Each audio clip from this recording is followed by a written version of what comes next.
जब भी मैं यहाँ से गुजरता हूँ दिल पे छुरी लगती है कि रात के अंधेरे में जब आओ तो लाइट बंद और दिन की रोशनी में जो है वो लाइट जल रहा है। अस्सलाम वालेकुम, बनारस के पुल औरंगी टाउन में मौजूद हूँ। आपको ये लाइट नजर आ रही होगी, जो कि रात के वक्त को ये लाइट बंद होती है और दिन के वक्त आप देखें दिन की सूरज में, दिन की रोशनी में ये लाइट जल रही है। कौमी खजाने से इसका जो बोझ है वो जारी है।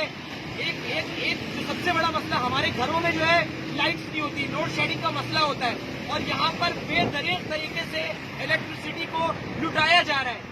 ये किस किस्म का जुल्म है, किस किस्म का इंसाफ है कि रात के अंधेरे में चोरों को, डकैतों को, माफियाज को खुली छूट दी जाती है कि भाई लाइट बंद है, जाओ चोरी करो, आवाम के हुकूक पर डाका डालो। और इस वक्त आप देखें दिन के वक्त लाइट जल रही है, तो कोई सेंस नहीं बनता, कोई सिस्टम का निजाम समझ में नहीं आ रहा कि ये निजाम जो बनता है वो किसके लिए बनता है और किसकी सहूलत के लिए बनता है।